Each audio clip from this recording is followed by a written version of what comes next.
À l'occasion de cette rencontre donc, de néphrologie pédiatrique à Abidjan, je voudrais rendre hommage à notre cher disparu, professeur Laurence Adonis.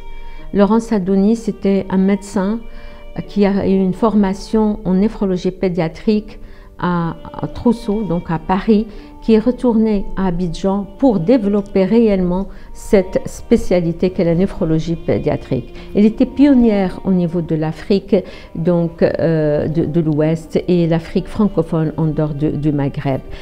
Son amour pour les enfants et son abnégation, son courage et son travail continu ont permis d'ouvrir et d'aboutir à la concrétisation de son souhait par une unité d'abord de néphrologie pédiatrique en 2009 et puis le développement de cette structure avec l'acquisition d'appareils d'hémodialyse pour réaliser l'hémodialyse chronique. Son intérêt donc pour l'enseignement était énorme et on a pu organiser depuis donc 2008 où il y a eu le démarrage des teaching courses avec l'IPNA en français. Elle a organisé le premier teaching course en 2013 puis en 2018. De nombreuses actions qui ont permis d'unifier, de travailler ensemble, d'aller vers la formation pour encourager le développement donc, de cette spécialité et réunir l'ensemble des compétences, particulièrement dans les pays francophones, pour aider ces enfants à s'en sortir. Elle a participé parmi les premiers qui ont accepté, encouragé l'idée du guide africain de néphrologie pédiatrique et aussi on a élargi cette prise en charge de l'enfant, pas seulement à ceux qui avaient une pathologie rénale, mais pour sauver aussi les enfants par l'attention qu'on a pu donner à la mère et enfant et en initiant la formation par la simulation. Donc en inaugurant le centre qui a été offert par Sa Majesté le roi Mohamed VI à Abidjan et en faisant la première formation.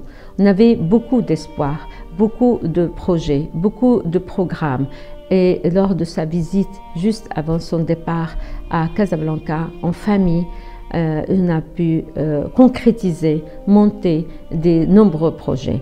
Mon souhait actuel est de dire à Laurence combien il nous manque, combien on aurait aimé continuer avec elle.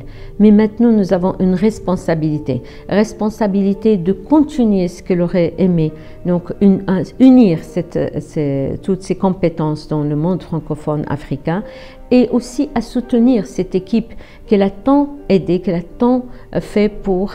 Et donc, je vous appelle donc à soutenir la jeune équipe qui reste avec notamment Dr Diarra Souba et Dr Niamé pour continuer à prendre en charge les enfants. Ces relations nationales, régionales et internationales étaient importantes et je pense que toutes ces organisations continueront à soutenir cette unité dans l'intérêt des enfants. Laurence, tu nous manques beaucoup et on te dit ton âme repose en paix et au revoir et adieu mon ami.